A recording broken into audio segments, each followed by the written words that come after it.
gave you all I own, put you on this golden throne, but I'm a little stronger now.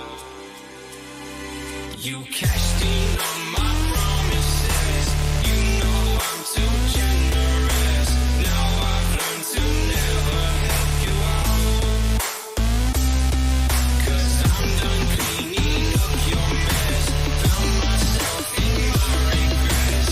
I've become a little stronger now, a little stronger now.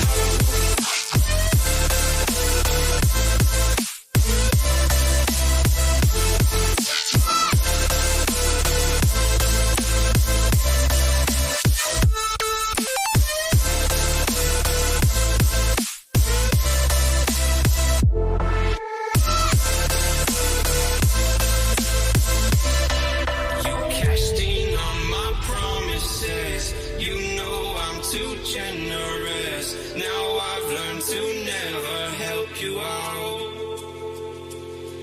'cause I'm done cleaning up your mess.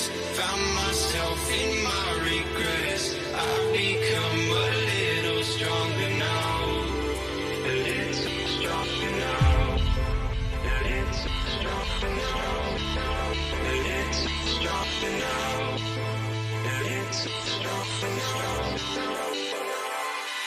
You cashed in on my promises, you know I'm too generous. Now I've learned to never help you out, 'cause I'm done cleaning up your mess. Found myself in my regrets. I've become a little stronger now, a little stronger now.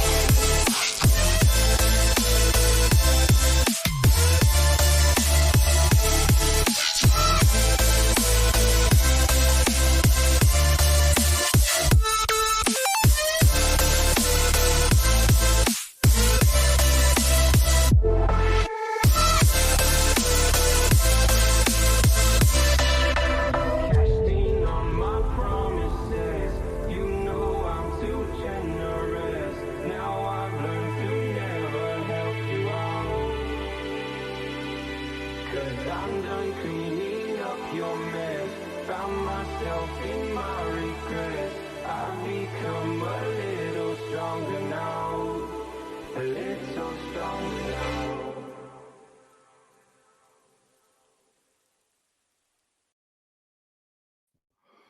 Well, thank you for that remix orchestra, Benny and the Wilderness Champions. Thank you. A great band. Check them out on YouTube. Thanks for everybody for coming on. And I am, of course, Bigfoot Mission Rob. This is Late Night. And I've got joining me tonight all my buddies, most all my buddies anyway, from the Blondes and Booze, Krista and Brandi. Please subscribe. From Texas Front Porch, Tex, please subscribe. Monica Rollins graces us for 2 weeks in a row. You can catch her on, I'm sorry, Monica, Our Paranormal World on Texas Front Porch. Thanks for everybody for coming on in. If this is your first time here, please subscribe to all the channels I just mentioned. Special shout outs to PRT, but not only subscribe to them, if not, of course, already fantastic shows. Thank you for coming in. Again, if this is your first time here, just subscribe. Also, I gotta tell you guys, I'm very glad that the Alabama Bigfoot Conference is almost here. Because I'll be honest, I've been advertising this as well as texting the girls for well before December. It's finally here next weekend, June 7th and 8th. The Alabama Bigfoot Conference taking place at the Anniston Performing Arts Center in, of course, Anniston, Alabama. Speaker lineup starts with our master of ceremonies, the gifted Tex Wesson, Barton Nunnally, Daryl Denton, the Blondes and the Booze, Jason McLean, Greg Ogles, Martin Groves, And yours truly, BMR speaking.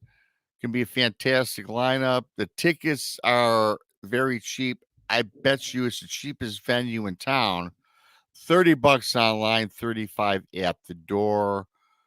Go to BamaBigfootConference.com for more details. You also get details about the June 7th meet and greet at the Sizzler Roadhouse Steak Fest. That's right, it's booked. However, they won't turn you away at the door, and neither will we. So come on down and join us for that, as Tex probably grimaces in the background, as I always mess up where we're going. Brought to you by Sidekicks. Sidekicks, not side chicks, paranormal. Come on in, check that out. Another brief message. Thanks for everybody for buying my book, Bigfoot Mystery Represents True Cryptid Encounters, Book 1. Found on Amazon. Find a link on my YouTube channel and here posted in the chat. Book 2 coming out end of July. Thank you for that. If you're first timer here, the super chat's always available. Thanks for the support in advance. And you can become a BMR pirate. That's right. You can join. You get a picture of me and my bandana beside yourself in the chat room. And also, you guys, Texas Front Porch and the Blondes and Booze also have group memberships that you can join. And if you do, you can be a fabulous member, of which Tex coined appropriately Paranormal Porch Pirates. So hit the trifecta. Join today. With that being said, I'm going to bring up my lovely panel. Let's see. I'm going to go ladies first. Krista, Hey. what's up from the Blondes and the Booze? And also from the Blondes and the Booze, the lovely Brandi. And of course, Monica Rollins is here. Look at lovely Monica. Spilling tea with Spunky Sparky, gifted 5 BMR memberships. Thank you so much for donating to 5 new pirates. I appreciate that, Spunky Sparky. And of course, last but not least, Tex Wesson. I'm Tex. Hello, hello. Thanks for coming on in, you guys. Thanks for coming on in. Yeah, and thank you, Scott. It's a great night tonight. I'm just kind of sifting through something because I saw something earlier. Scott's Life. Somebody just took it down. I don't know. Well, thank you. Another 5 members. Thanks to Scott's Life. That's awesome. I appreciate that. And earlier we had T-Bone gave a $10 super chat. It's disappeared here. I can't get that. So thank you. It hasn't. Yeah, there it is. There it is. So right off the bat, a great start to start June 1st with the super chats and the BMR Pirates. Thank you so much. Appreciated. I'm very humbled by that. Anytime you take money out of your bank account, because I know we're all hard workers, and it's really humbling for all of us when you guys show us love and support. So we do appreciate that. Thank you so much. Absolutely. So really quickly across the room, Krista, I'll talk to Krista and Brandi at the same time. How's your day going today? Good. This is my 3rd show of the day. Yeah, I know you're busy. She's been very busy. I've been busy. You're going to put in an 8-hour stint after tonight's Pretty much. And I did work my real job today. I had another hour and a half I had to get my 40 in. So I did that too today. Well, thank you so much for your hard work and support. Brandi, what's up? Nothing. It was a very calm day, just take care of my mom. The nurses came in today and, just doing some housework and looking at my stuff, knowing I have to get it packed for next weekend and going, I know. Same way. I got to go down. I hate packing. I just hate packing. Yeah. I always forget something. It doesn't matter. I could start a month in advance and still forget something. Mm-hmm. So I was looking at that today and I know what packing is all about because today I had to make a special trip to Myers and I bought some groceries. I needed some additional Myers bags to put my clothes in because I do travel lightly. And yeah, so it's very easy to bring everything on the plane and store it in a nice plastic bag. But I do double bag. And It just molds right into a yeah, small it space. molds You into know. a small space. Yeah. Oh, but I bring in my books, and I do have to get a duffel bag, I guess. Well, I got some Oh here. no. Yeah, well, I I was pawned ready off to roll. 10. I sent a bunch to Krista. You sent me one box. I got one box. Yeah, I know I did. Yeah, I did. That was some time ago. A long time ago. And before I get to text the lovely Monica, how's it going today, Monica? It's going good. I got to go book shopping, which I love doing. I got to go to Half Price Books here, and I just love doing that because they have such a cool selection. Because it's, are you guys familiar with Half Price Books? I've heard that. Yeah, I've heard it. No. So it's this Oh, yeah. giant. It's a Yeah, Texas thing. Yeah, the flagship is on Northwest Highway in Dallas, and it's this giant warehouse essentially that's just stuffed with books. People sell all of their books there, so they've got everything under the sun. Oh, great. So Well, I it's hope a treasure hunt. that's great. I just hope my book's not on that shelf yet. I still got full value for mine. I don't know how people can do that though. I buy a book and it's mine. Yeah, I right. never ever Yeah. get rid of my books. Yeah, when I move, most of my boxes are stuffed with books. I'm the same way. Yeah. Well, Yes, Tex. I was about All to right. introduce you before you started babbling. How's it going, Tex? well, it was good till I had to do this show tonight. But Yeah, I was gonna, God, I hate to break your heart, Rob, but I just took a load down to Half Price Books myself, and Yeah. yours and Jason's was right on top. Oh my! Oh God! Already, Tex? You're already selling it for $5? Oh, Tex. Well, I have to say that I have not. Here's Jason's book Thank and Rob's book. There we go. Brandi. See, I still have them.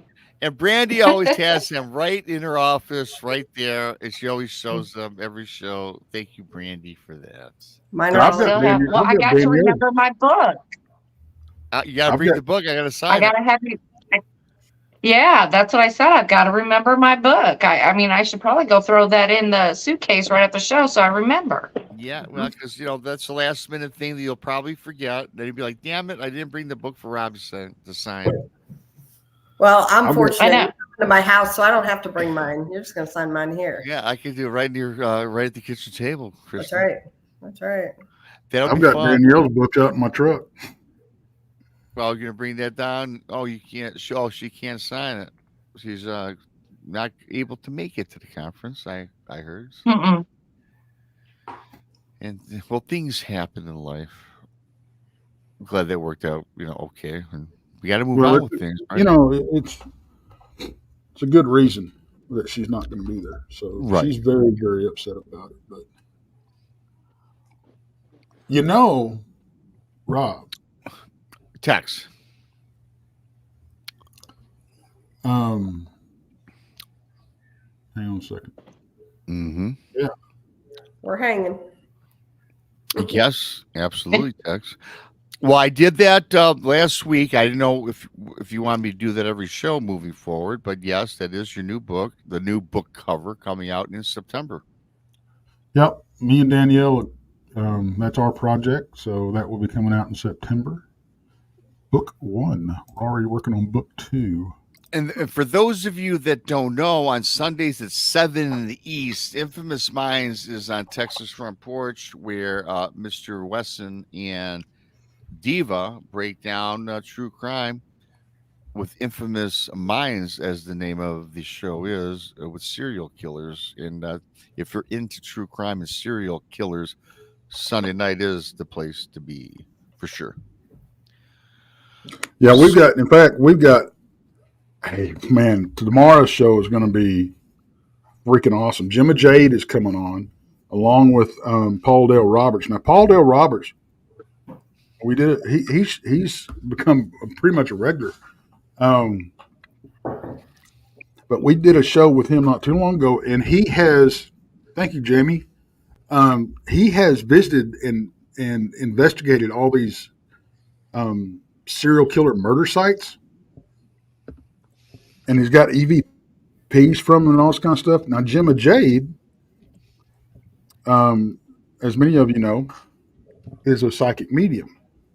She has been visited from had visits from spirits of the Black Dahlia, the victims from Jack the Ripper, and several others. So she's coming on. Paul Dale Roberts is coming on, and we're gonna put their information together. So it's very possible that we could stumble onto some new information in these unsolved cases. I think it's going to be very, very interesting. I love the unsolved cases. I love the missing. I love the true crime, and you do a great job. And yeah, I'll be tuning into that one for sure, because you do a fabulous job. For those that haven't watched Texas Show on Sunday, it's very good, very enlightening, and you guys uncover a lot of things that most people don't know, which is what I like most about the show. Yeah, we try. I mean, we try to make it. We don't go into the a lot of the dirty details and gory details about the cases, but sometimes you have to, I think. But it's mostly about the victims and what to look for. Thank you, Two Shadows. Thank you, what to look for in everyday life, because we run across these people in everyday life. These sociopaths, psychopaths, narcissists, all this kind of stuff. So we analyze that, and it's more of getting into the psyche of them and what flags to look for. That type of thing.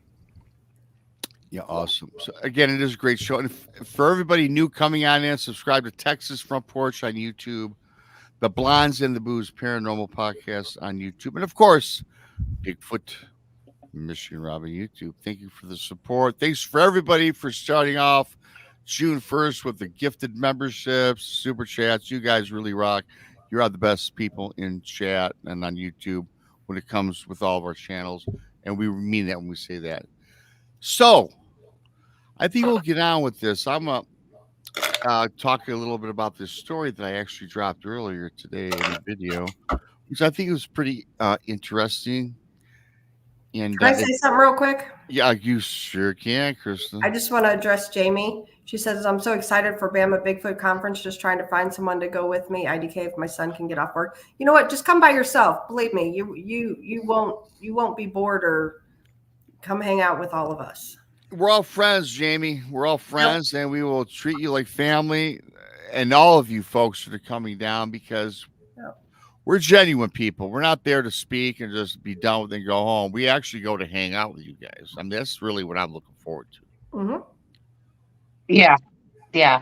I mean, we made mention of it last night that I've always seen conferences where the speakers, they just disappear.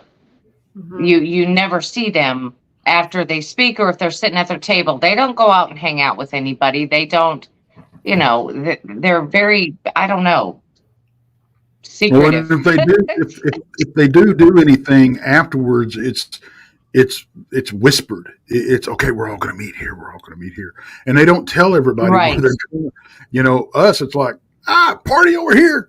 So it's like, come on. Yeah.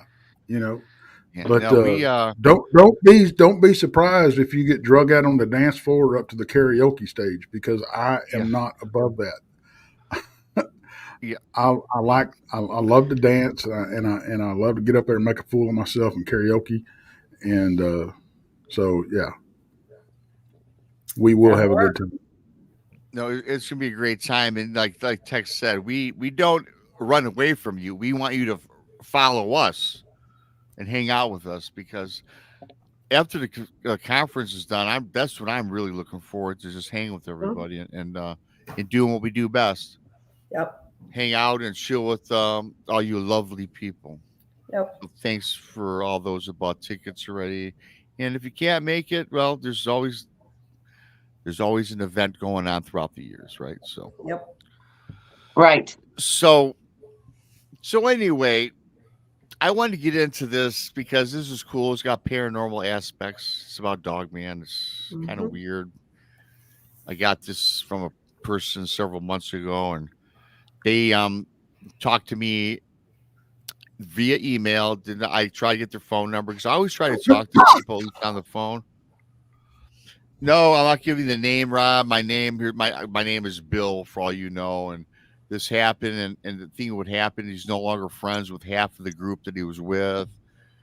And he didn't even give me the state, because I always try to pull out you guys, at least the state, the area. But he said, look, this took place in one of the 50 states, man. But listen, you can use my story or not. So I was going, I'm probably not going to use it then, right? But after I started reading through it, I said, you know what? This is something that's got a lot of things that I've heard anyways.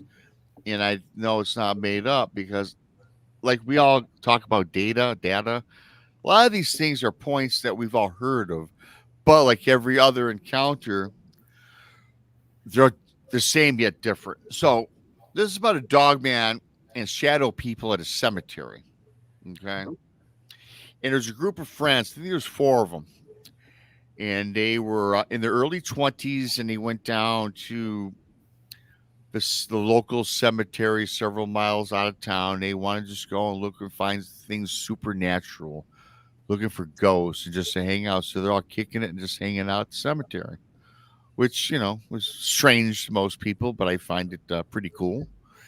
And so getting into it, the sun went down and they're kind of hanging out and they're all kibitzing back and forth. He had made mention they were drinking a couple cocktails, a couple beers. Girls, there's like 2 guys, 2 girls, I think it was. And they're just, you know, just hanging out and just looking. And they're in the cemetery, and that's all they needed, right? And they just, wow, they were in their element, as they're saying. So not too long after the sun goes down, they happen to see these weird shadows. These shadows were like floating and kind of dancing, as he says, in between a lot of the gravestones or the tombstones, right? And at first they thought it was the reflection from the sun just going down, so they thought maybe it was their imagination. But after it totally got dark, they would still see these shadows, because at the cemetery it wasn't 100% dark. There's lights throughout the cemetery, so it kind of gives it an illumination. So they see these illuminating shadows, right? And they're dancing about, and they're like, oh my gosh, and they're enthralled, they're kicked back, and they're like taking in the possibilities of what's going on here. So several minutes go by with these shadow type in people, as they said. Then all of a sudden, a bigger, more ominous, shadowy figure emerged. And it starts actually kind of dancing about with the other smaller shadow people.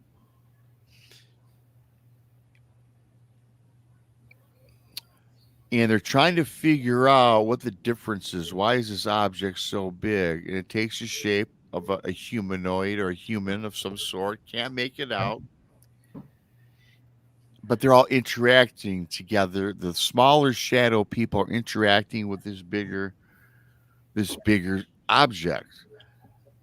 Then as it advances a little forward out from the group of the smaller shadow people, and it has a shape of a wolf.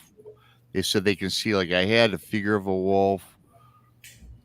It was on all fours and it kind of stood up, but it was shadowy, but the color of the wolf, or the as they said, inhuman like dog like creatures, started to take on more of a solid color, and they could make out it looked like a wolf, but it was still transparent, and it wasn't how shall I say, flesh or blood. They still felt it to be a spirit or a ghost. But then they hear a growl, this primal growl comes from the cemetery, and it's interjected at this group of kids in their 20s, I should say, which scared them. It scared them to death. And so they kind of watched, and they watched this figure dance around and frolic about with these shadow kids or shadow people. And then they said it's a turn and advanced. It got on all fours, and they could tell it looked like a big, oversized wolf. Then all of a sudden, everything disappeared into the darkness, and that was the end of it.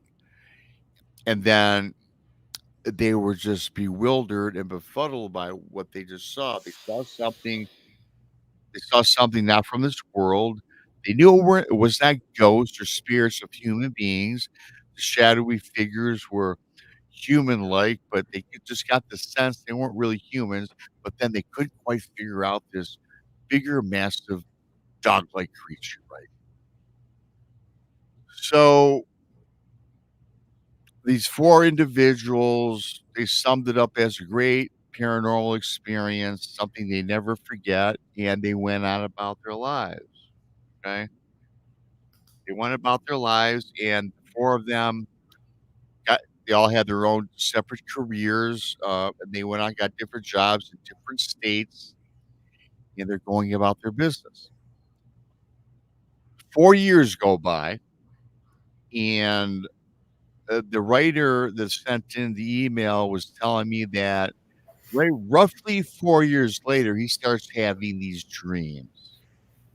He starts having these vivid dreams about the experience that he had seen 4 years prior, but they were vivid about these shadow people and this dog-like entity, and in the dream, it looked more pronounced. It looked like some wolf-like creature, and the other shadow people were kind of, like, malevolent looking and very odd looking.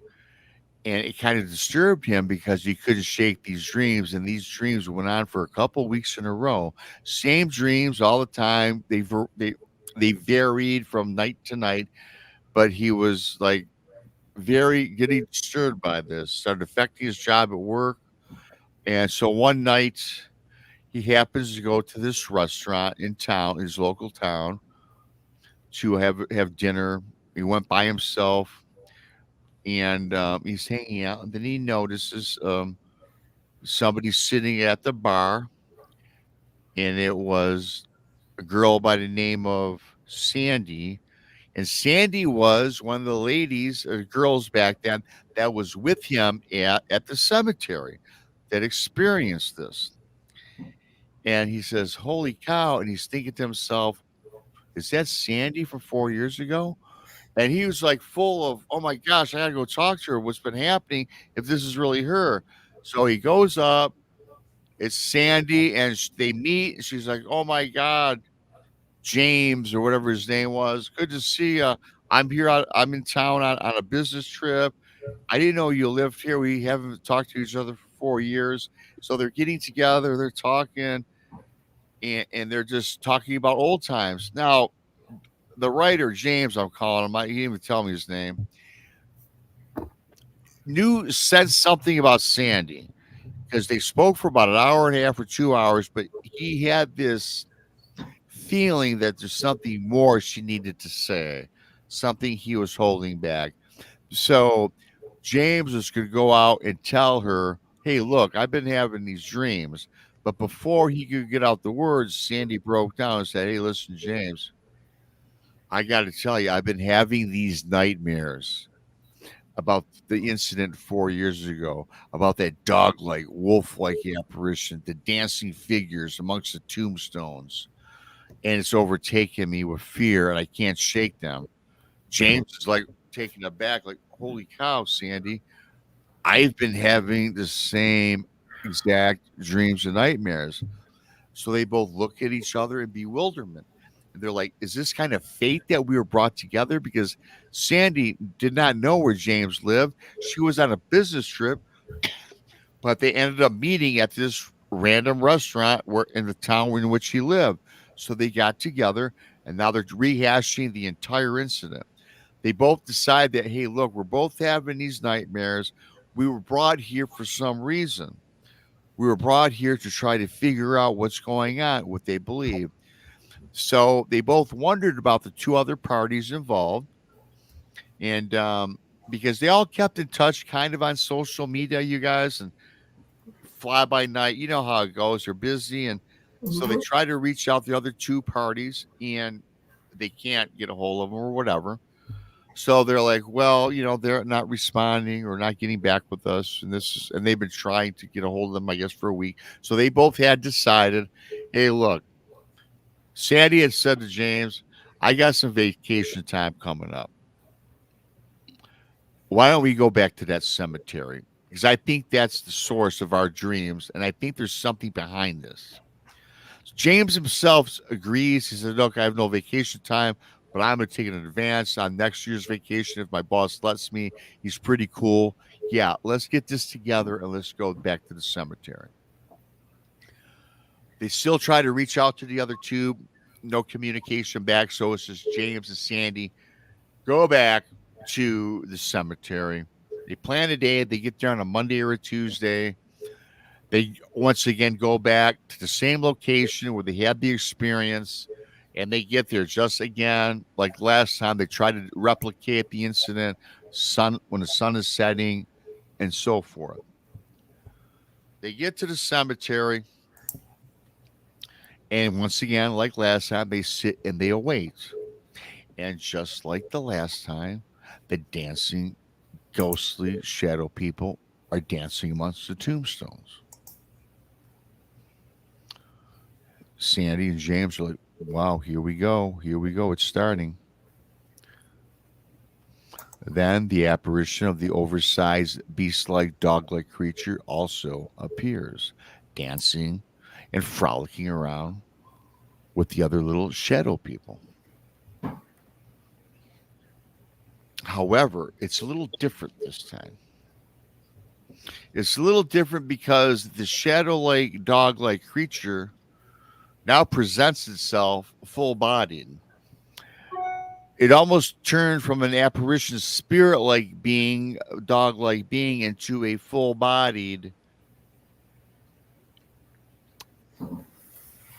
creature, like a mammal, like an actual living predator. It was a wolf standing in front of them, looking at them. And it grinned, it growled, it looked, and it says that it kind of smirked at them, a hideous smirk, and just stared at them. In the meanwhile, the shadow people are still dancing around it, while standing, staring at James and Sandy, standing there, full-bodied, full of life. It's alive. Sandy and James grab each other. They hug. They shut their eyes. They feel an imminent death is coming to them. And then he says, and Rob, you're probably asking, why didn't we run? We were paralyzed in fear and did not run. We shut our eyes and we expected the worst outcome. They must have embraced, he says, for several minutes.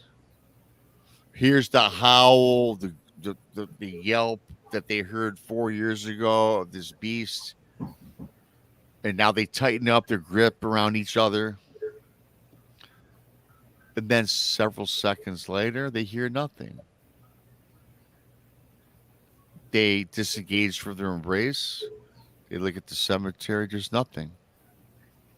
They look at each other. And they casually walk back to their vehicle. They get into their vehicle, you guys, and they're driving away out of the cemetery. They're driving through the cemetery, kind of maybe talking back and forth casually, trying to figure out what it was they saw.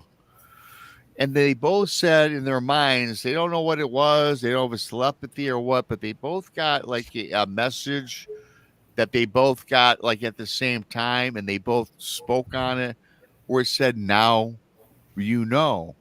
The verbiage of now you know is now like placed in their head. And they're like, did you get something weird happen to you? Now Sandy's like, now you know? He goes, yeah, now you know what? So they pondered it for a while. And they thought that perhaps it was something from the cemetery, perhaps that dog-like beast that sent them a message. And they felt that like the message was, now you know, just please don't come back. And they felt like they were spared because they were inquisitive. They had the gumption to get back there. So they thought that maybe it let them off the hook, perhaps. I don't know. So that's where the story kind of ends a little bit, you guys. And So I've heard a lot of stories about telepathy with Dogman, the grin, the scowl, hey, turn around, don't come back. Like I said at the Dogman Island story I did several months ago or a year ago. So I guess the question to start the show for you guys is, what do you think they experienced over there? I mean, entity for sure. I don't think it was anything that was flesh and blood, right? Definitely spiritual. But you know, I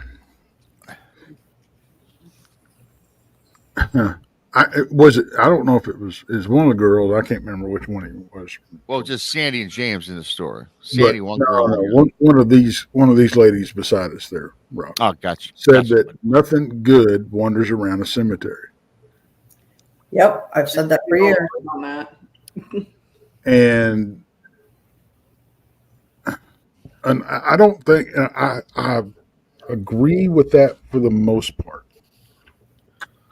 I do think it's possible that some souls can get trapped by other entities that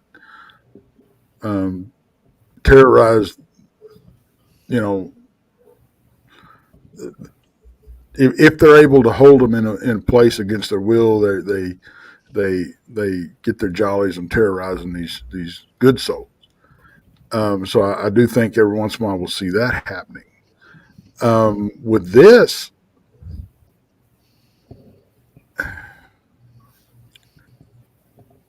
it just sounds like more of the same that we hear over and over and over again about these canine creatures just getting off on terrifying people. They don't hurt them, Right? They just get off on terrifying them. You know, we've talked about the Dogman sickness. Monica had her own run-in with that. I didn't have that when I saw mine, but I know a lot of people that have, and it seems to be that may be, to me, possibly where the line is drawn between a physical creature and a spiritual or ethereal creature, where they can put off this dread, this evil, this fear, and absolutely sounds like they were not dealing with anything physical at all. We do know, if nothing else, cemeteries hold energy, be it dark, be it whatever. There is a lot of energy, and I think a lot of that comes from the people that visit the cemetery. But so these things are able to manifest. Now, why these things chose to manifest to these people and these people only, well, we don't know that for sure. It could have manifested to others. But the whole message, now we know what. You know, to me, Yes. that's just more of, you know, wanting to scare you, wanting to put you on edge, and maybe feeding off of that energy, that fear from you. That's where I'm at with it. Mm-hmm. You know, the Dogman entity itself is always about fear, right? You Right. know, even I had mentioned in my little synopsis I did at the end of the video was like, really technically with Dogman, whether it's spiritual, another dimension, or a physical being, outside of like the LBL and a couple other stories, you really don't hear about a Dogman killing people or maiming or them. We hear about them terrorizing people. We hear about them running up along the side of your car and looking in with that familiar grin, that grimace, like I can get you if I want. But they don't go and take that step, which of course is great, right? I mean, we don't want people getting killed. And yeah, the thing that I can't get out of my head, though, I'm agreeing probably it was spiritual more than anything. And then the emailer, Josh, whatever the hell his name was, said, then it took on a full bodied look, like it was like flesh and blood, like a mammal.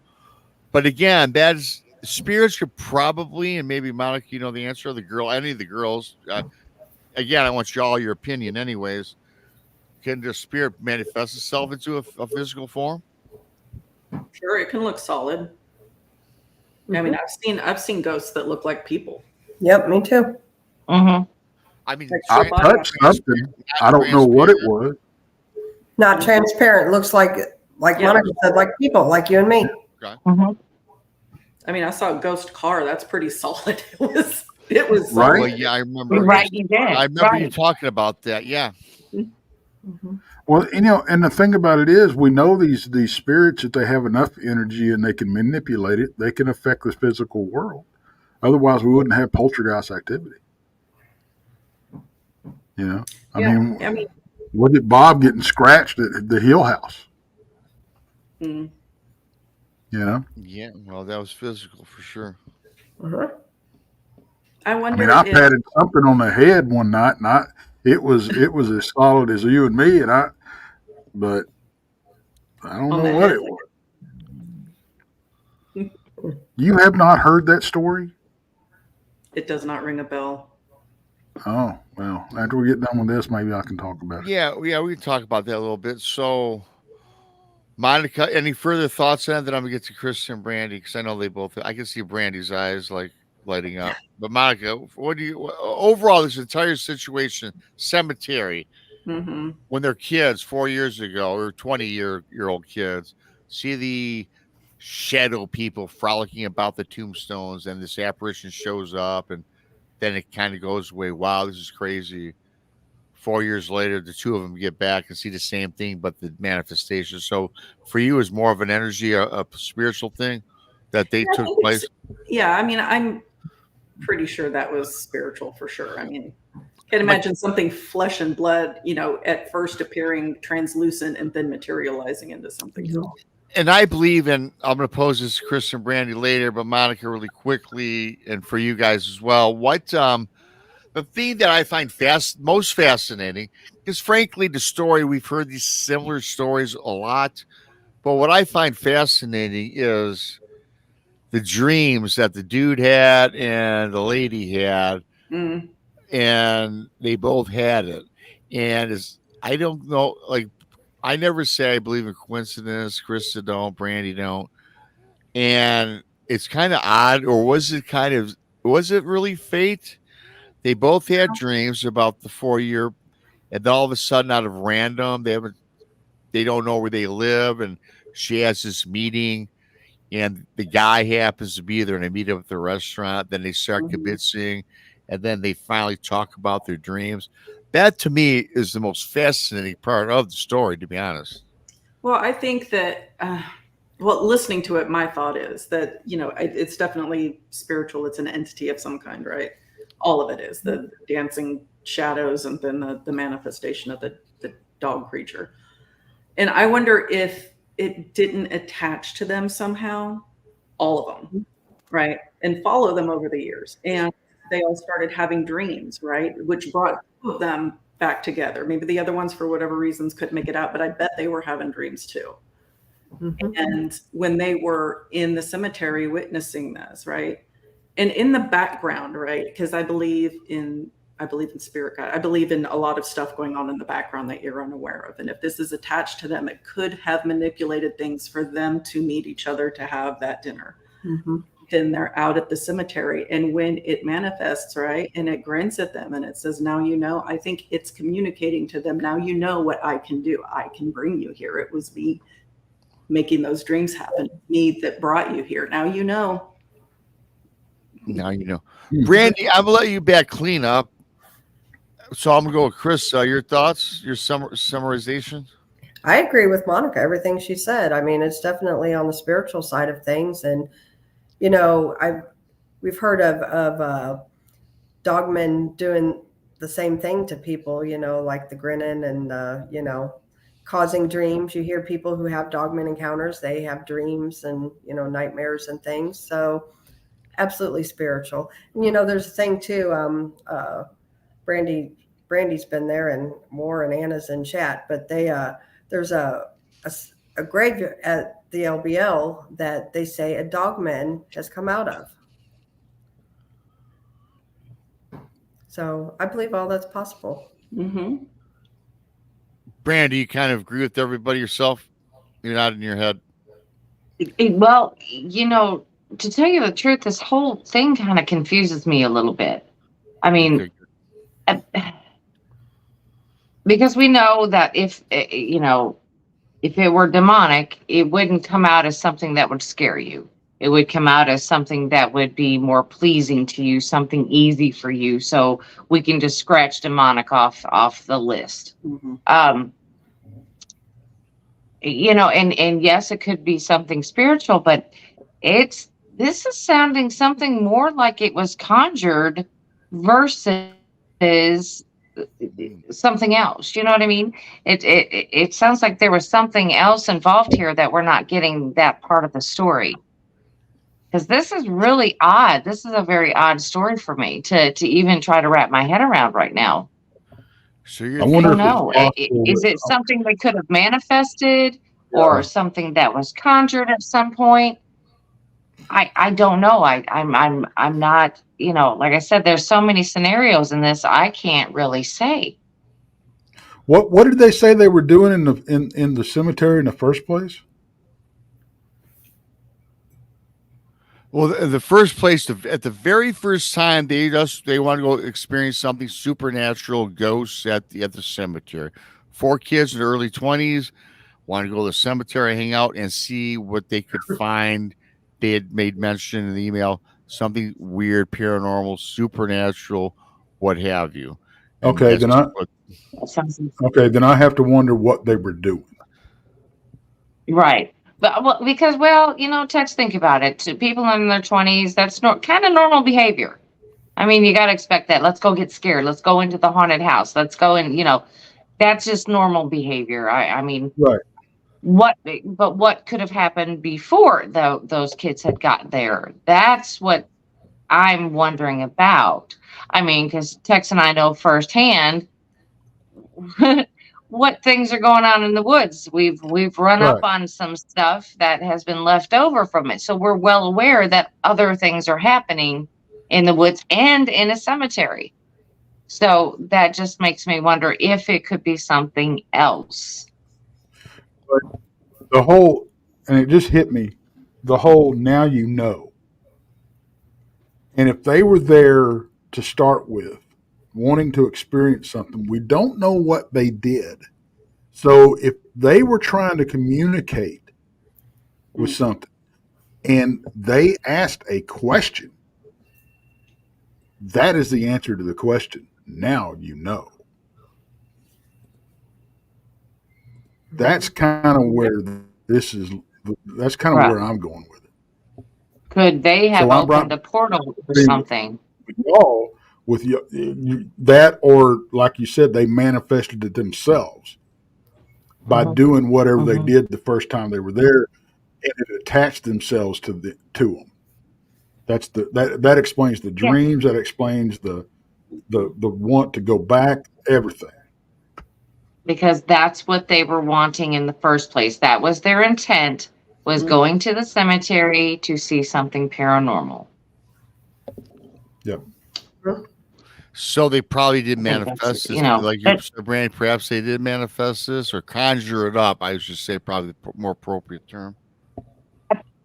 I would say they manifested it, because I'm thinking if that was their intent going in there, that they were going to see a ghost or a spirit of some kind. I think they were asking for it to happen. And that was their intent. And what's the difference between manifest and conjure? If you're conjuring, you're out there, you have a plan, you're doing a chant, an incantation to bring something forward, where a manifestation is something like a tulpa, maybe, that you're just kind of vividly imagining and it appears. Is that kind of what we're talking about here? Yeah, kind of like your intent, like you are wishing for it to happen type of thing. Okay. It's your intent. You want to see this. You want to see this. And if they're all thinking that, they're going in there all hyped up, they're bringing that energy into the cemetery that they're going to see something. So they could have, very possible, if they have done that. Well, and it's like we've said in the past, spirit boxes, tarot cards, the Ouija boards, they're all kind of in the same category. They open doors. Okay. Yes, they and do. If they were trying to do anything, get EVPs, because we all know, if you don't know what you're doing, you'll open a door and not close it. You know. Oh, And even that's opening a very, line of communication. exactly. A line of Exactly. communication is the same thing. Right. Right. And that's Yep. but that's I bet that's what happened. If I was going to put my money on something, that would be that would be my bet right there. Yeah, They and they ran opened across a something. nasty, you know. Yep. Krista and I know what those nasties are. They're just they're spirits that were once human, but they're just mean and nasty people. So we just call them Yep. nasties or the grumpies, or you know, it could be something like that. Who knows? Yep. I'm wondering if the other two people that they didn't get in touch with, they try to contact them via social media or whatever. And I think Monica said those two people probably were experiencing the dreams. I just kind of wonder though, if it was me, I would reach out and talk about it, especially I don't know what they communicated this thing. There's so many details you don't get, but I Right. certainly would have gotten a hold of at least one of the two to find out what's going on, unless they were so terrified that this wanted Yeah. nothing to do with these people. Yeah. Yeah. Because like we're all talking about, they want nothing brought upon them, and they kind of maybe figured that out a little bit. Well, or they just didn't want to think about it anymore. Or they didn't want it to Mhm. happen anymore, so they're trying to suppress that whole entire episode, all those memories. They're trying to suppress that so they don't have to deal with it. Or thinking it'll go away if they don't talk about Yeah. it. That too. That too. That too. You're right, Krista. Mm-hmm. Yeah. Yep. I just find it very, we all talk about the data and stuff. A lot of this lines up. We've heard a lot of these things, and it kind of makes sense. Part of it's kind of strange, kind of odd, like Brandi said, but I will tell you this: I'm convinced there's something out there. Okay, why do you think though? Now, certainly we've heard a lot of Dogman stories in the forest, but is it just me, or is it seem peculiar that there seems to be like a lot of weird Dogman things going on at the cemeteries? Is that just me imagining this, or have you heard or come across the same? I get a lot of reports of dogmen or canine-like entities at cemeteries. Mm-hmm. Yeah. Yes. And it's like I can't remember who it was in chat said, mentioned, or it was Duke mentioned that something about it being their duty to watch over the dead because they're relatives of Anubis. Hell, I don't know. It's possible. Hellhounds. But throughout history, we see that these canine entities have something to do with the afterworld, Mm-hmm. So, hey, And that Yeah, very- I always thought about the hellhounds, until I started hearing reports of distinctly describing a dogman. A hellhound is usually black and looks charred and has red eyes and that sort of thing. So, but then when people are describing, what a dogman looks like, then I'm like, well, maybe we got something else happening. So that I don't really know what to think about that. I mean, it is a great place to hide at night, honestly. Right. I mean, there's dark energy in the mean, cemeteries anyway. I mean, maybe it's just attracted to that. I mean, my personal belief is that what's hanging out in the cemetery is not good. I mean, I think 100% behind you on that. Yeah, and it's putting off that dark vibe, right? That negative vibe, and I think that negative attracts negative.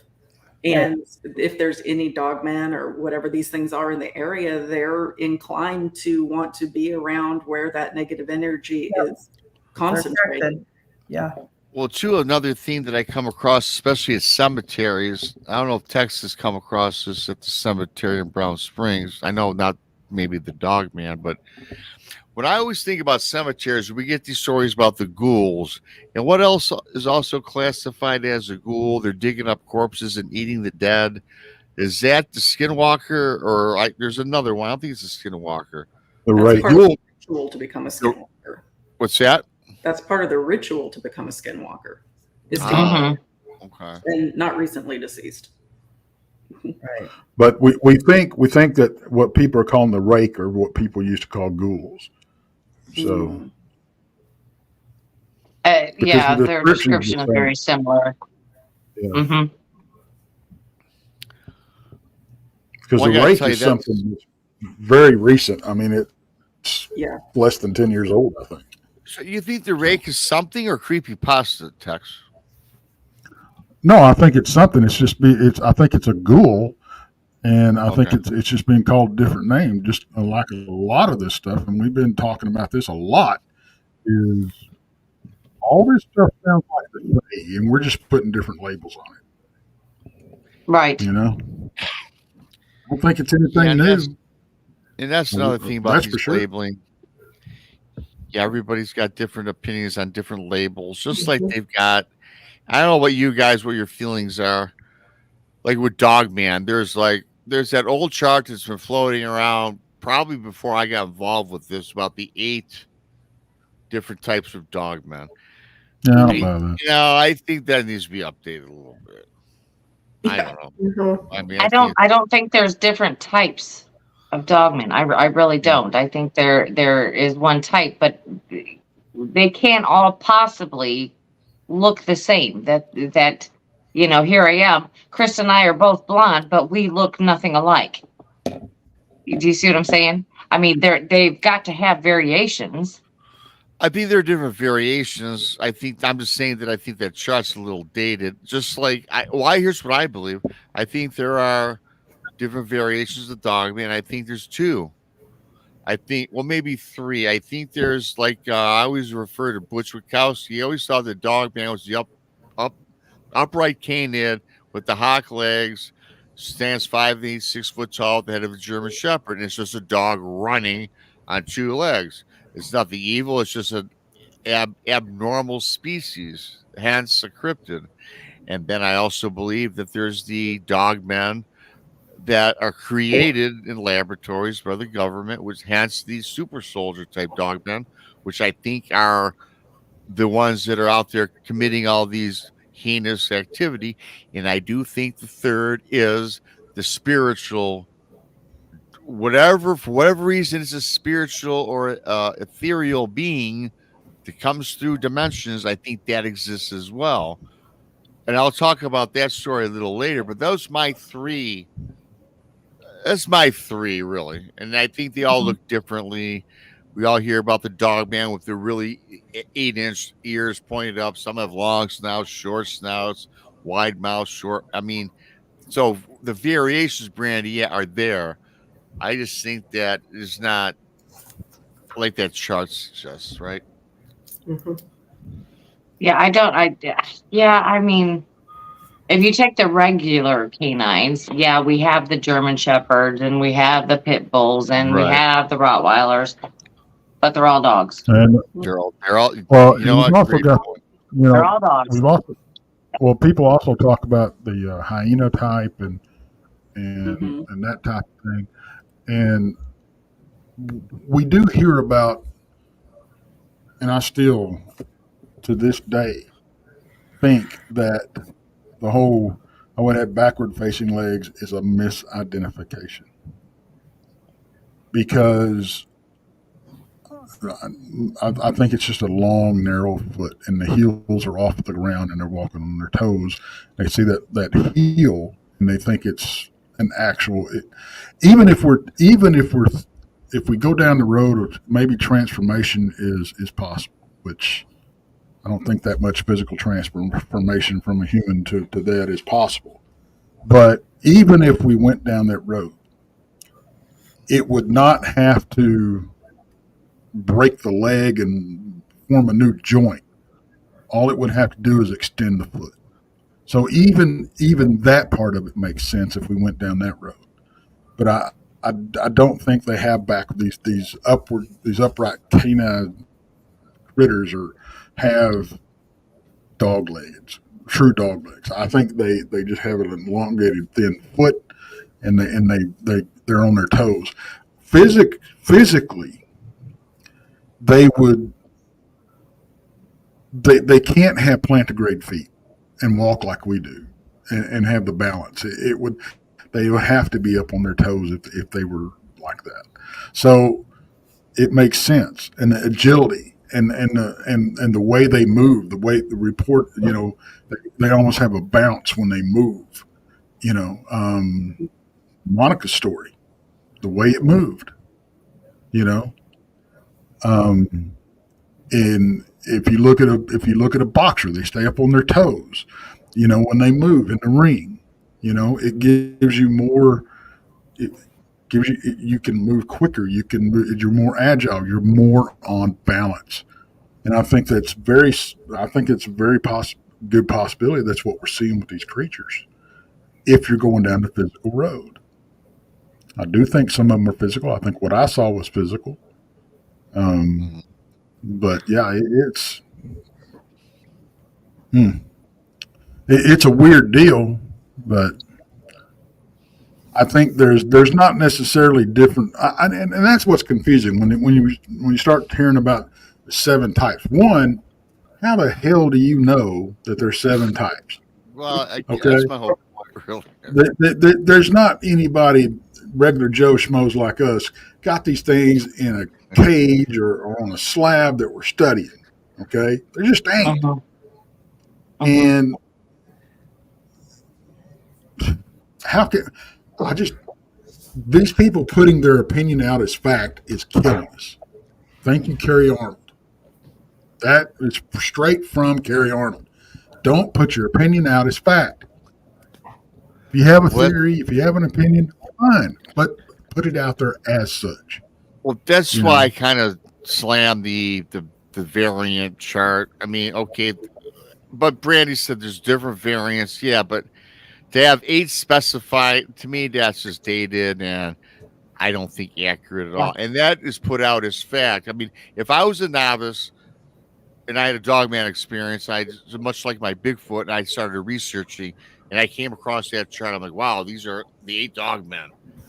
And it's just really not. It's not what's going on.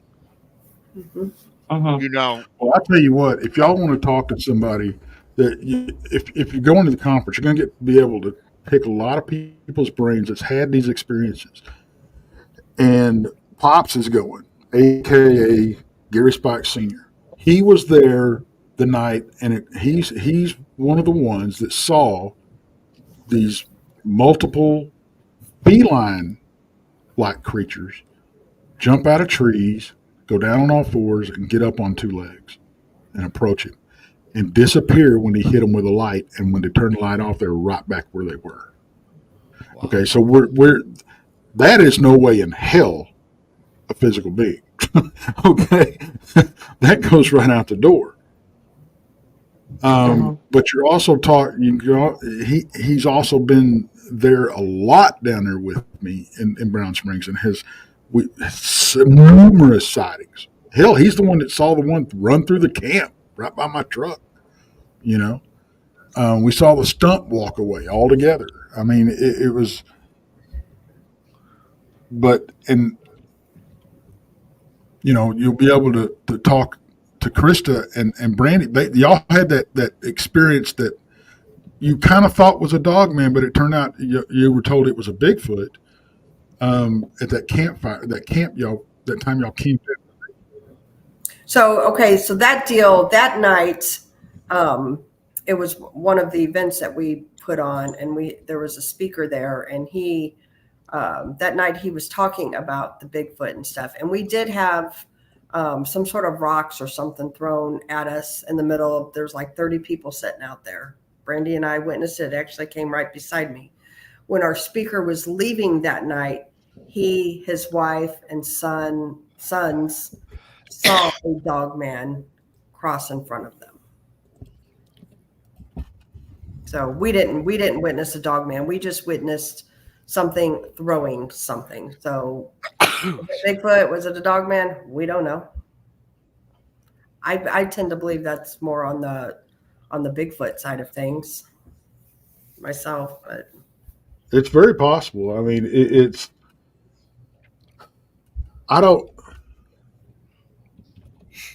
like putting all this stuff into one basket because I don't think we're dealing with one phenomenon here. I haven't thought that in a lot of years. I think that is just a way. It's a convenient way to explain things. If you don't want to, it's like Jason saying, I'm 30 seconds from saying this is all this shit's paranormal and just walking away. Because that's an easy way to do it. He won't ever do that because he's too damn inquisitive. But it would be an easy way. That's like, to me, and I'm going to make a lot of enemies on this one, but to me, a lot of people that write everything off with Bigfoot as being what we call woo is convenient and easy to explain away a lot of stuff that they're experiencing and could be and could possibly and to me is different phenomena. And instead of going, well, maybe it's this, maybe it's this, maybe it's this, and trying to figure out and separate them, they're just lumping it all into one thing and going, yeah, it's just a spiritual Bigfoot that's capable of doing all this stuff. Well, I think there's that. I That's also just think awful, damn convenient. I mean, to me. Well, that's what people too, Tex. They're kind of just half-assing it. To me, Well, none of us know what it is, so. Yeah, and some of us have had the woo experience and some have had the flesh and blood experience.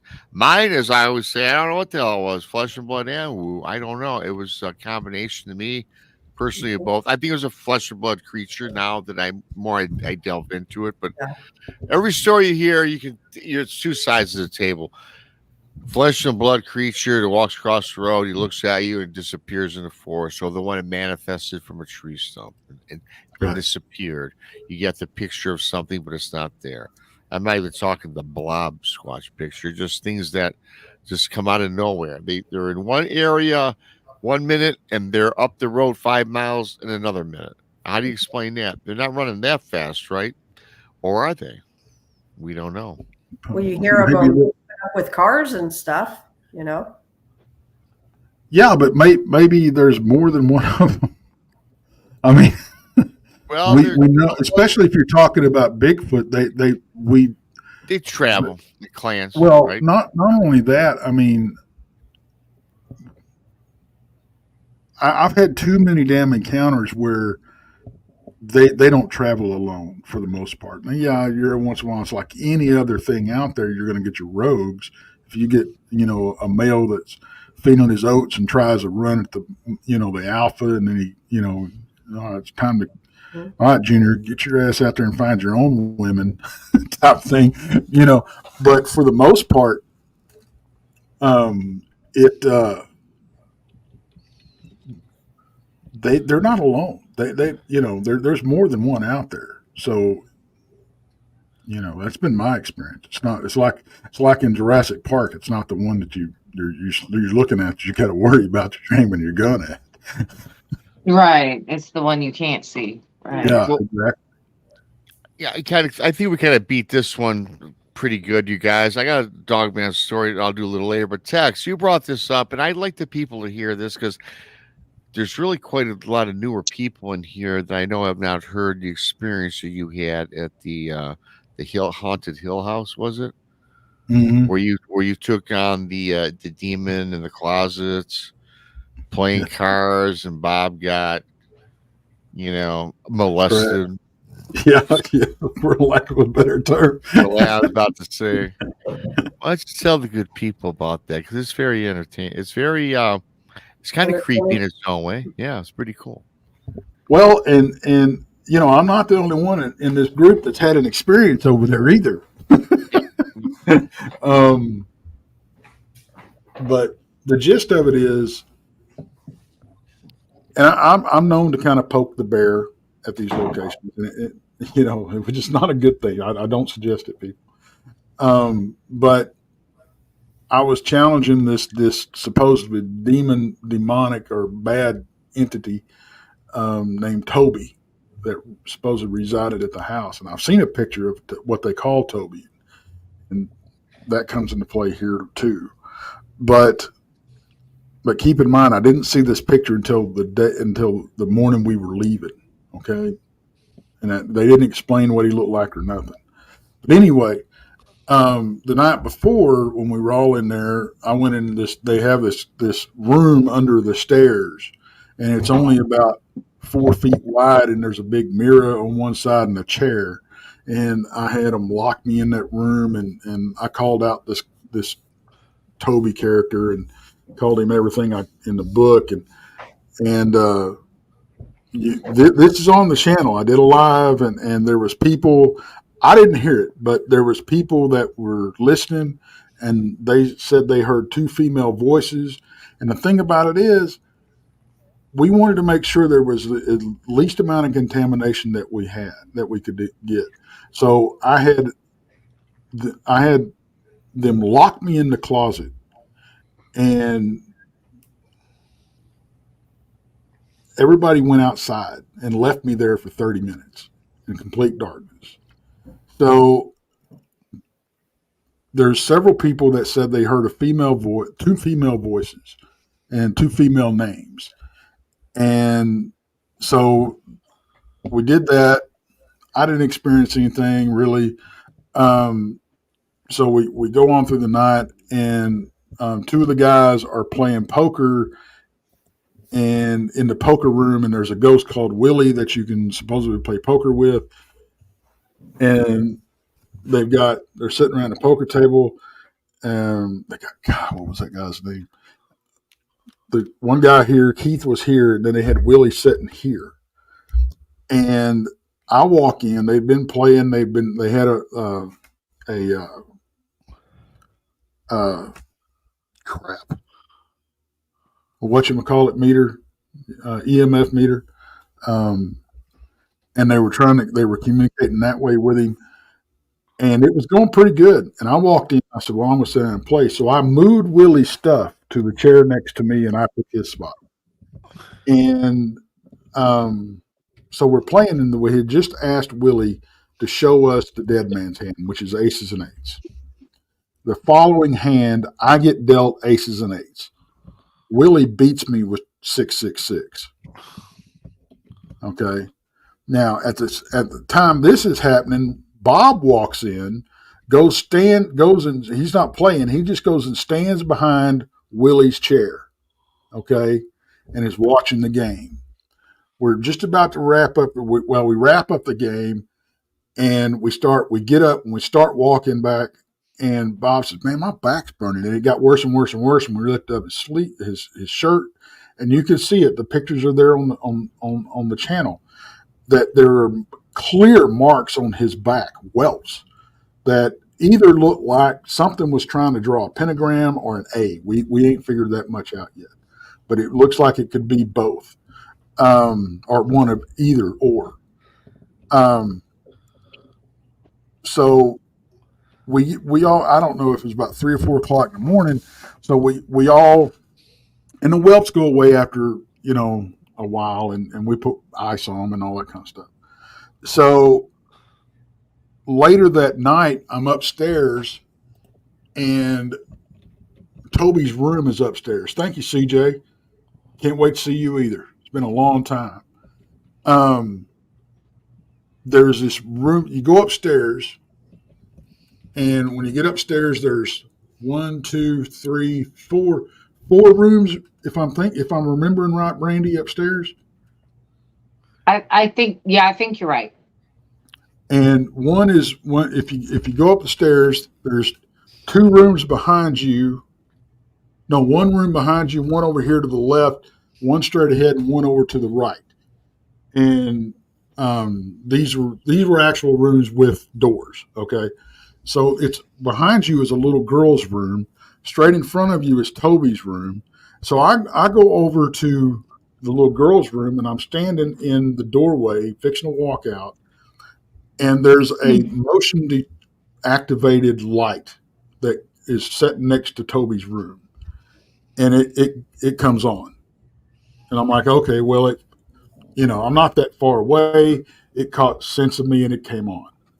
I'm like, okay, so, but you have to, we have to debunk that and all this kind of stuff. So I let it go off, And I walk towards it, waving my hands. I can't get it to come back on until I get right up on it and wave my hat in front of the damn thing, and then it comes back on.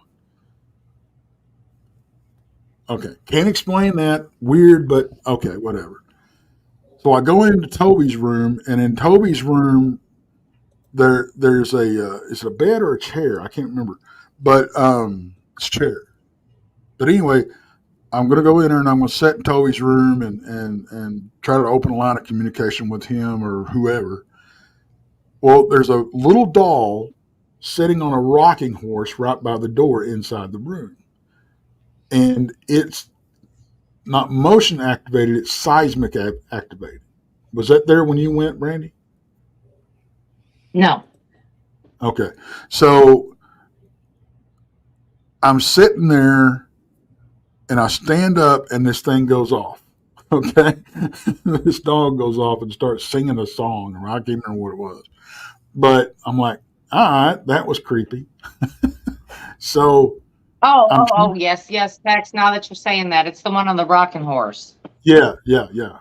Okay, That, okay. that goes off. So we're talking. We all Randy and a few others come upstairs, and I'm telling them what's going on and everything. So we're trying to debunk everything.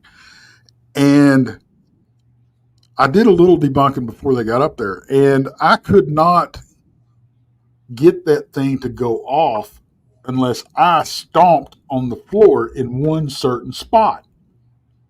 Now, me stomping on the floor is a hell of a lot of seismic activity going on in the old house. Okay. But me just walking or standing up didn't do nothing. I had to literally stomp in a certain place before this thing came on. So I couldn't debunk that. I couldn't recreate it unless, I was stomping on it. That didn't happen. It happened when I just stood up. So that stuff happened. Well, okay. So we go back downstairs, and we're all kind of tired about 3 or 4 o'clock in the morning. I kick back on the couch there in the first living room there, and I wake up and I get this flash. I'm sitting back on the couch, and it's like I get that, and it's like, what the hell? And I saw this flash of this. It looked a lot like the Cheshire Cat crossed with a bobcat type thing. And I'm like, the hell was that, right? So anyway, the next morning when the owners come in and they're going to,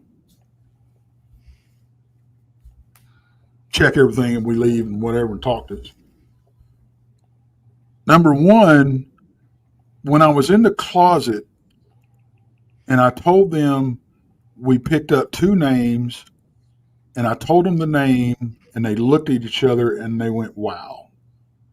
That one of them was a name of a spirit that they had communicated with in the recent weeks and had not released to the public yet. So that was very validating.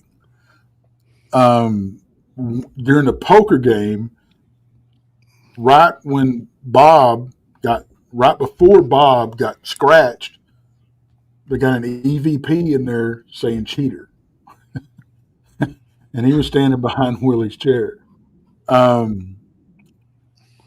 They showed us a picture of what they call Toby. And it looked exactly like what flashed in my head the night before when I was laying down. So those are my experiences there. So, and I know Brandi, y'all had stuff happening from y'all from the get-go. But real quick, real quick before you get into that, because I know it's a lot. I was talking about when I touch something. I'll go over that real quick, give y'all the short version of this. Okay, I had went to bed. We lived in this house. There was a lot of stuff happening. We had seen apparitions, heard voices, all that kind of stuff. So one night, we're laying in bed. It's me, my wife, and the dog. And my kids were younger. I wake up, I feel like I've got feet in my back. You know how a little kid climbs in bed with you, you get feet in the back, you get pushed off the edge of the bed, that type of shit. So that's what I wake up to. I wake up, I sit on the edge of the bed, I turn back like this, and I look, and it's my wife, the dog, and my youngest daughter. She's covered up all the way I can get to the top of her head. You just see her brown hair. So I'm like, okay, whatever. So I figure I'll just go up to her room and crash, right? let them have the bed. So I reach over and I pat her on the top of the head, and I get up and I walk upstairs. I flip on the hall light, and she's laying in her bed.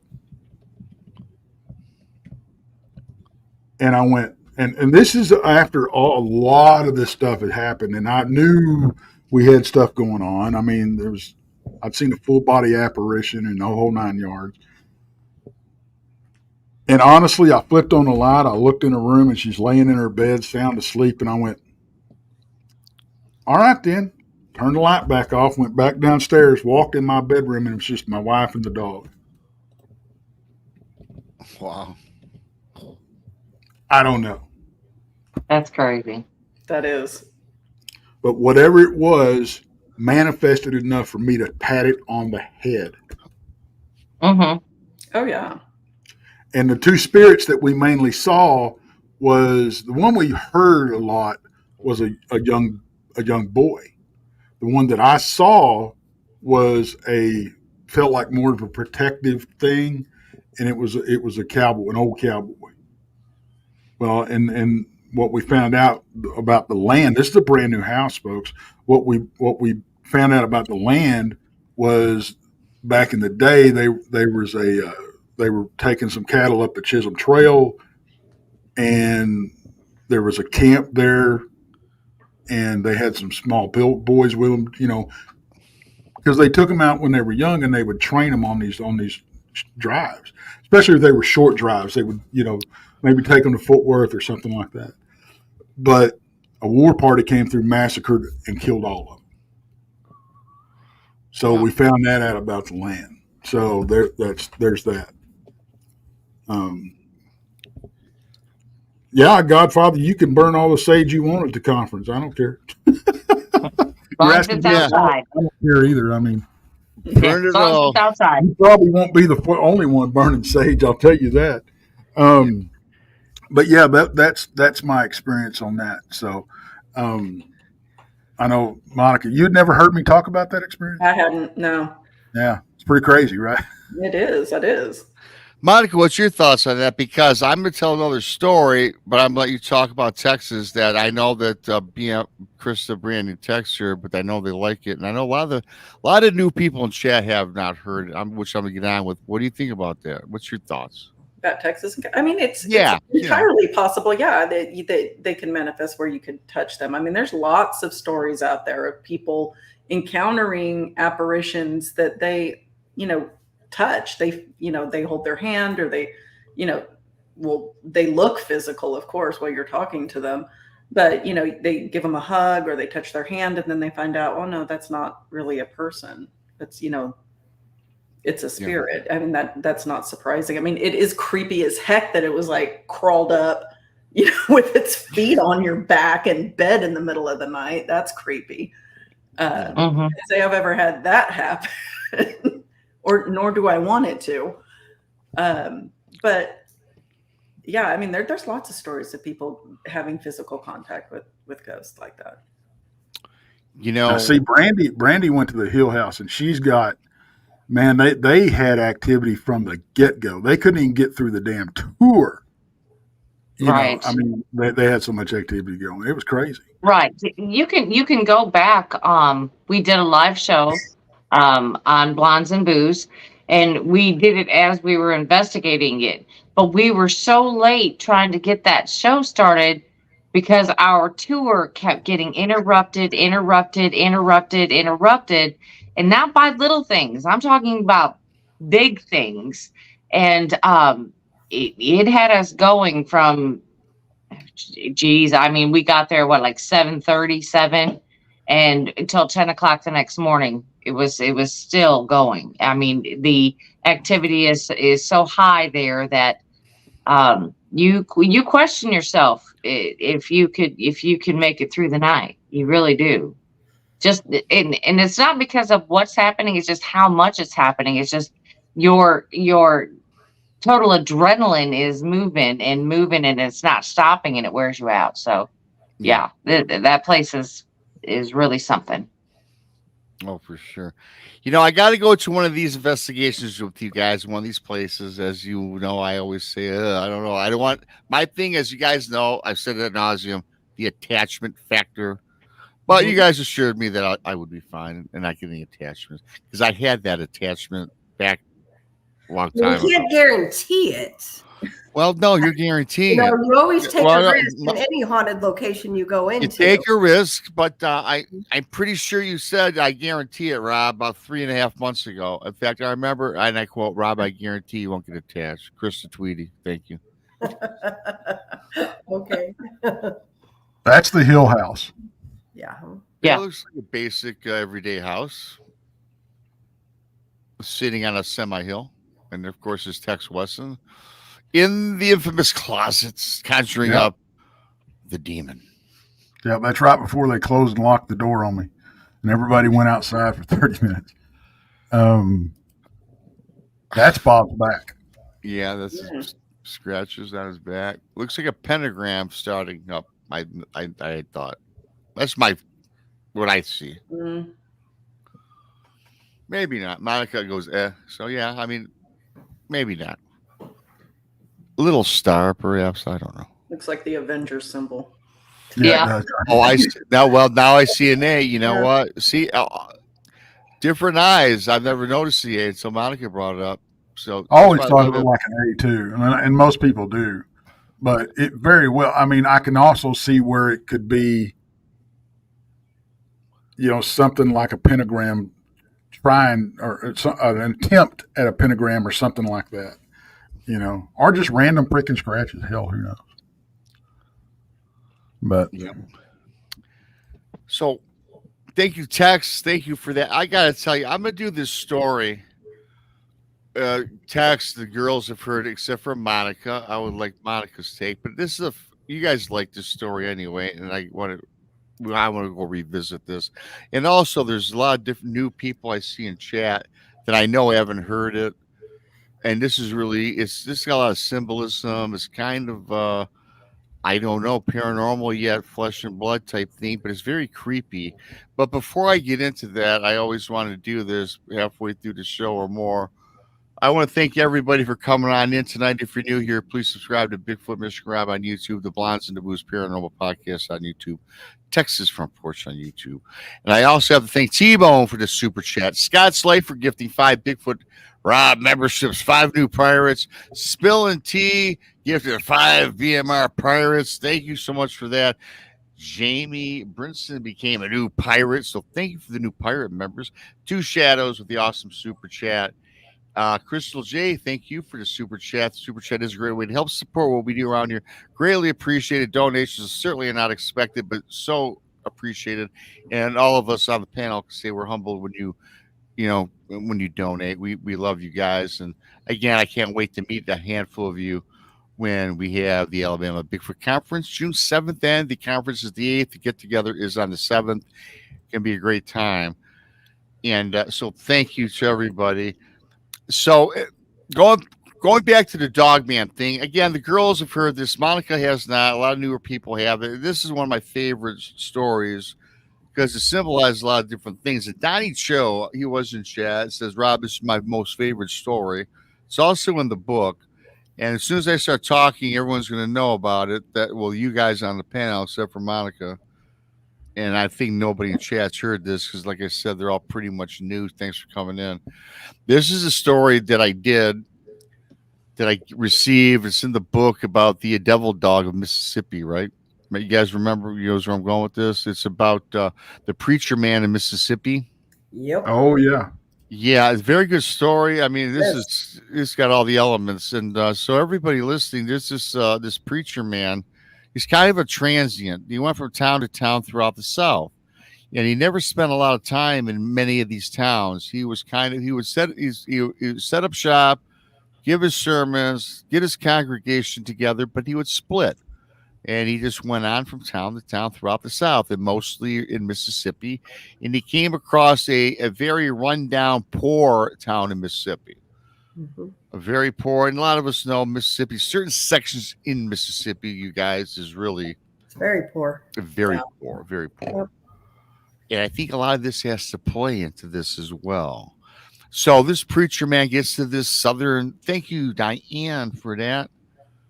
Awesome. Remember, that's awesome. Thank you so much.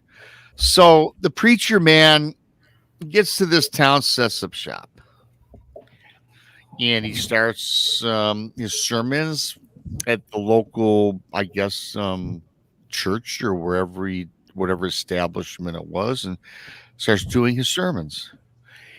And after a couple weeks in, he's approached by this young couple in their early 20s, and they came to the preacher man and they said, "Look, would you please come to our house? We need our house blessed."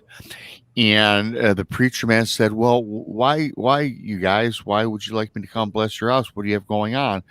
And they had mentioned that every night they were visited by this dog-like creature. It looked like a white, oversized Doberman pinscher, but white. It had red glowing eyes, and it would stare into their bedroom window each and every night, or almost every other night.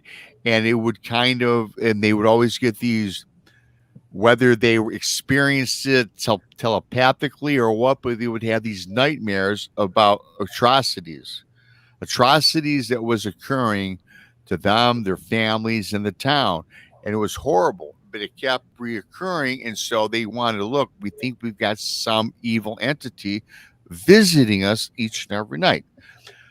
Preacher man says, "I don't think that's something I want to tackle. I don't think I need your home blessed." In fact, the preacher man, who's supposed to be a helper, tells him, "You know what? I think you can help.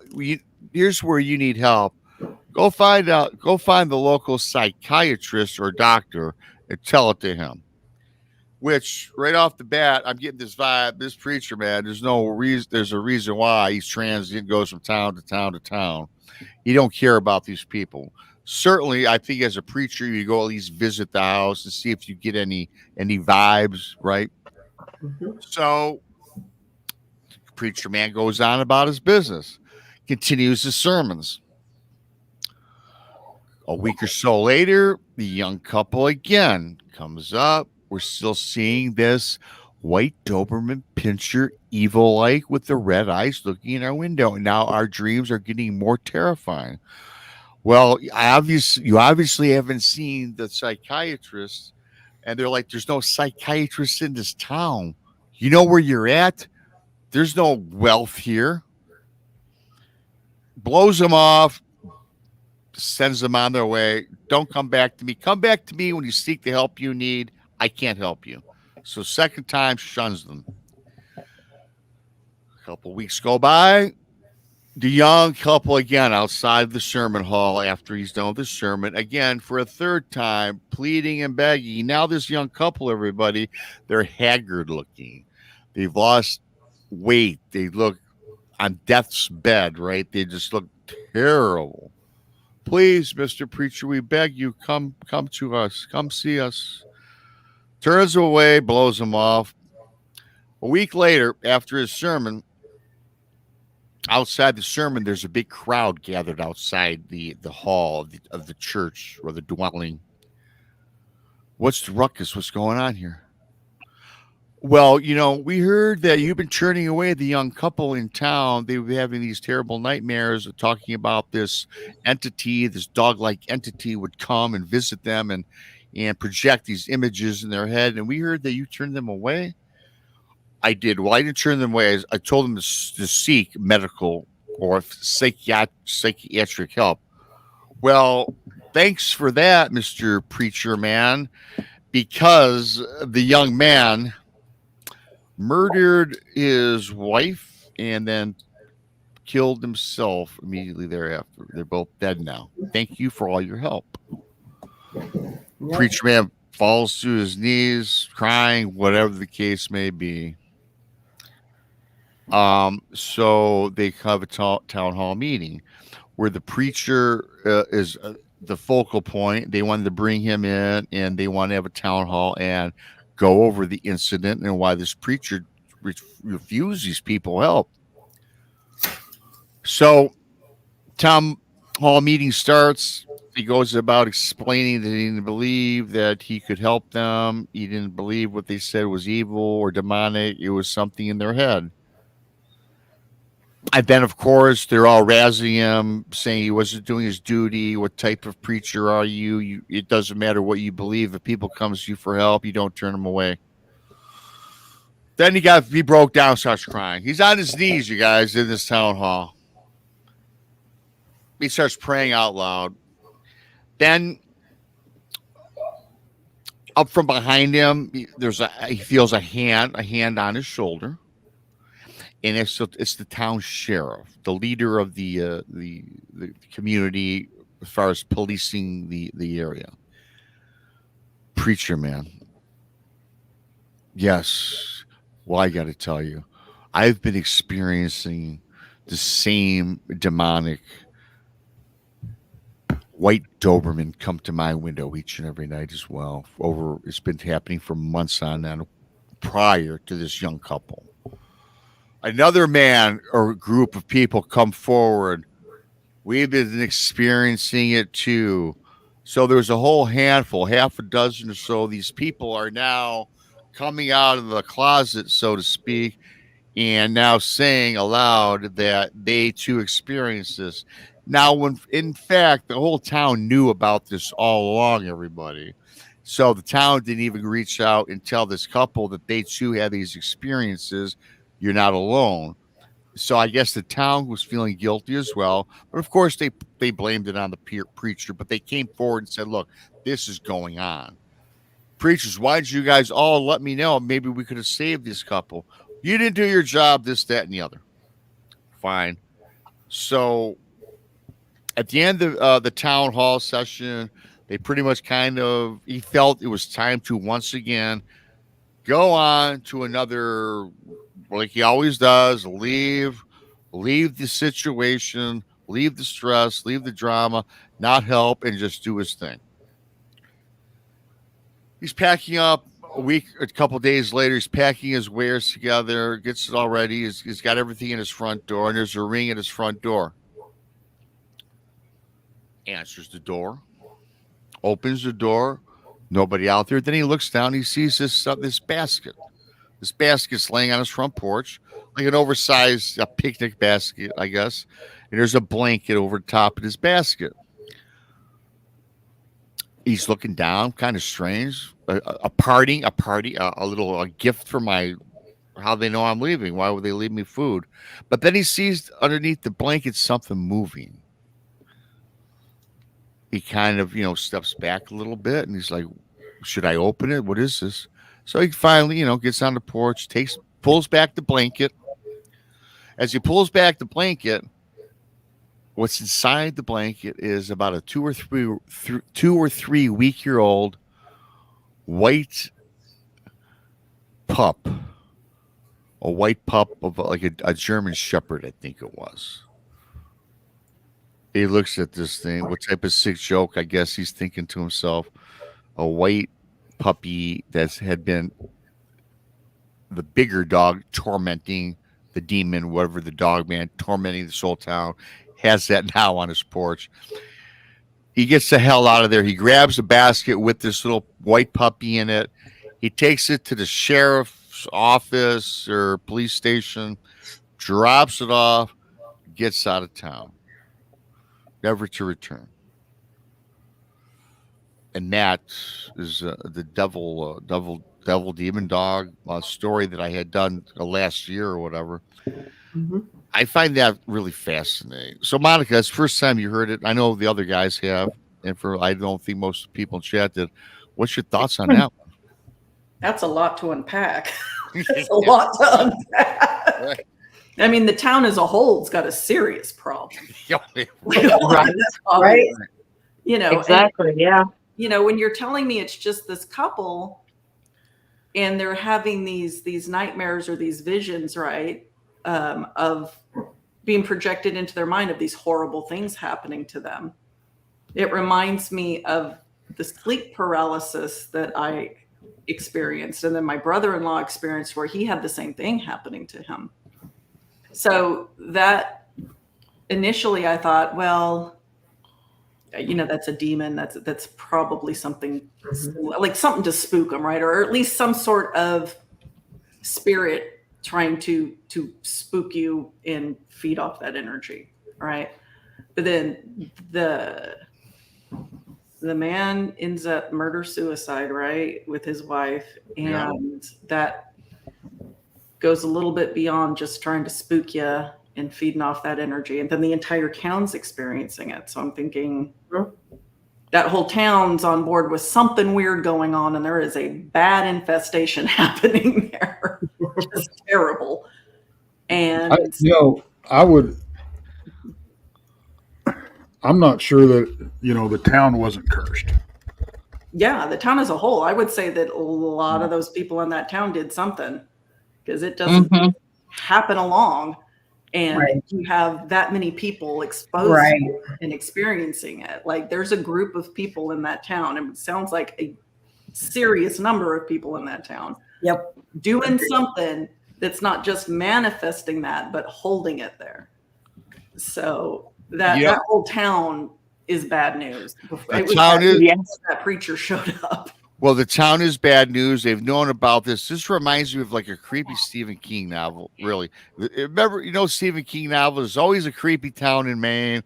There's a dark secret hidden in the town, and then nobody says nothing. Then all of a sudden, as a community, they come to grips to fight these evil forces. This kind of could probably be a book. It sounds like, it totally could be. But, if you get into super small, tight-knit communities, especially if they're isolated, we kind of talked about this on last week's show, people will band together, and it wouldn't surprise me if something like that was going on, and they just keep it in the town. And they keep it hush-hush. Yeah. And Stephen King writes those stories. Well, I mean, he's writing them probably because it's happened before, right? It happens. Little isolated communities. And I'm not saying that this community was isolated, but little isolated communities, they hold secrets, and they know how to keep secrets. Yeah. So it wouldn't surprise me in the least that there was some kind of something going on that happened years ago or something. Yeah, I think it's still happening. It's still going on if that stuff's hanging around. I mean, somebody's responsible for that. It didn't just wander into town. There's somebody's responsible for calling. I bet you a group of people got together, thought they were real clever, called something up they can't put down, and now it's running around. It's running rampant. Sounds like. Well, and even Tex mentioned maybe the town was cursed. I mean, cursed from what? I guess what's the source of this alleged evil in this town? I'm wondering.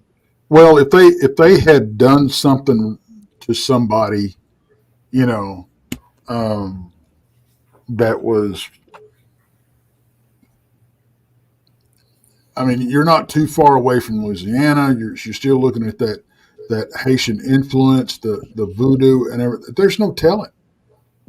It could be anything. Like I said, somebody gets a hold of a book. They think they're being clever. Right. They're calling something up. They open a gateway, right? They open a door. Things start coming through. They don't know how to close it. It's just, it's not hard to find ways to summon things. It's hard to figure out how to close the door. That's the hard part. Bringing them here isn't hard. Closing the door and sending them back is hard. And people don't understand that. People are ignorant on that. And it's frustratingly easy for people to get a hold of stuff like that. Yeah, because it's easy to do it by accident, even. Right. Yep. Did you see the one comment here? Corey Cole says, the white German Shepherd is believed to be a spiritual guardian of mortality. That puppy could have possibly been sent to protect him. Yeah, I don't know that I'd have been so fast to get rid of the puppy. If they're describing a white bipedal Doberman pinscher and you've got a fluffy white German Shepherd, that's not the same thing. Yeah, I think if I was the preacher man, I'd have kept. To me, Yeah. that's kind of. I probably wouldn't have given it to the sheriff. Well, I think we can all agree that I don't think he was the sharpest tool in the shed anyway. Yeah, clearly. Well, there's a and then again, you guys, let's think about this one really quickly. It's transient, town to town, preacher man never sets his bags down anywhere. Why do you think this guy could never stay in one place? It seems like to me he was maybe just kicked out of these towns. Maybe he was all about himself and wasn't really to help nobody. Maybe he was a guy trying to make money. But then again, you don't make money in this town of Mississippi where, from what I remember reading, no one had a pot to piss in. I mean, they're all stone cold poor. Well, no, I mean, but if he's just trying to go town to town to make a living, I mean, maybe he doesn't want to cheat, steal anything, but maybe he was raised, his daddy was a preacher and that's what he knows to do. And, they'll take care of him. Or he's not having to beg or steal, but he's not good at what he does. So he's constantly having to move. That's a good point. And I think Tex mentioned some time back that it's really not all that uncommon for that to occur with these preachers from town to town in the South. No, not at all. Not at all. They usually come with tents though. Yeah. Yeah. They'll set up a tent, be a revival in town for about a week, and then they'll move on. Right. Absolutely. They try. Those are normally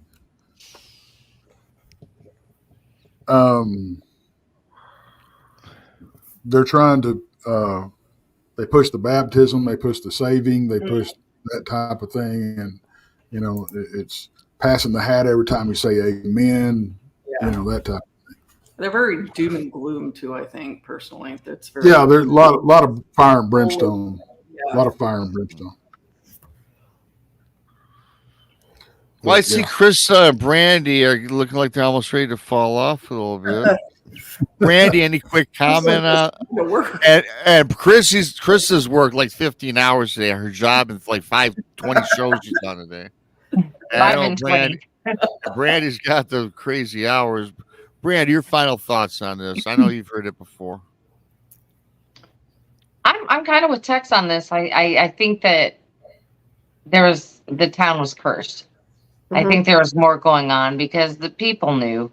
They knew what was happening, and they blamed that guy for not going, and they knew. They already knew. Like it was going to help. Yeah. I don't think anything that guy could have done would have helped what was happening.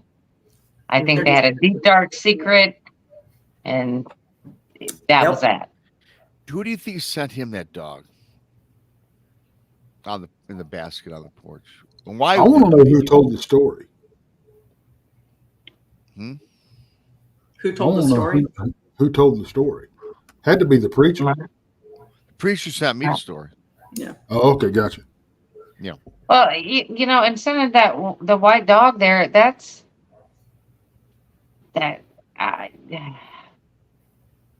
I don't know who could have sent that, because that's a guardian type of animal right there. So I would believe that it was somebody trying to protect him. Mm-hmm. Yeah, but it seems like the whole town was up in arms against this guy, even though they knew he wasn't at fault, really. But he did offer no sympathy or support for the young couple. But they all kept the secret from him. They could have told him earlier on what was going on. Yeah, but there's always probably the two kids might not.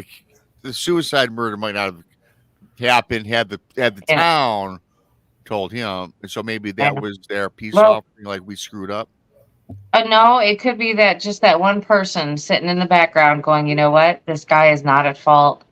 This is our town's problem, and they were trying to help him. I think that's a good point. Where in the hell did they find a white German Shepherd puppy in the middle of southern Mississippi? I don't know, but they could set one on my porch. I'll be fine with that. Right? I want me a white German Shepherd dog. Yeah, just send it right on over. I'll take it. Mm-hmm. I like one with nice blue eyes. My buddy had one years ago. Sweet dogs. Mm-hmm. Well, girls, you're looking like you're ready to nod off, and I appreciate you coming on. Love you guys. Love everybody new in chat. Subscribe to BMR, the girls, Blondes and the Booze, Tex. Any last parting thoughts before we cut out of here? Because next Saturday there will be no video or no live show because we will be up and about, but we will be in Alabama. Yep. Yes. And on Friday, actually, yes. Monica's going to be blonde. Yeah. I'll put a Monica wig is on taking everything. over the blondes. I would pay to see Monica as a blonde. Are you really dyeing your I hair, was Monica? blonde Miss a year and a half ago. Miss Molly, you dyeing your hair back blonde now? Yeah, I'll be a blonde on Friday night. All right. Yep. So tune in to Blondes on Friday night. Monica and Paranormal Paul. 7 p.m. Central. Don't forget. And But we'll still be on Thursday night. So yeah, in fact, though, we're not leaving yet because Monday is Texas Front Porch. yes, Great show for Monday. Yep, Tuesday got night. Jason McLean. Awesome, Jason Clean. Then Chris and I will be on Tuesday night at 9 with Christina Gomez from Paradigms of some sort. I'm sorry. Christina Gomez is very popular. She's into UFOs, so that'd be a cool show. Mm-hmm. And then Wednesday is, I guess, Barton Nunley Wednesday, I guess. Mm-hmm. And then Thursday, I'm doing a Tex. Well, Tex and Greg Ogles are sitting in for me Thursday doing a show from Alabama for brunch. So thanks, Tex. And then I'll be on a plane. What I'm going to do at the airport, I'm going to go live periodically from the airport Thursday, and I'm going to find people interested in Dogman. I'm going to go live and interview them randomly. I'm just going to walk around like an idiot. Hey, I'm Bigfoot, Mr. Rob. I'm going to Alabama. What's your thoughts on Dogman and Bigfoot? So everybody, make sure your notification bells are turned on. The notification bells. At some point, we'll all be going live, I'm sure. So I'm sure Right. we will. And so I'm guessing, Rob, you're going to be live on Blondes and Booze Thursday night.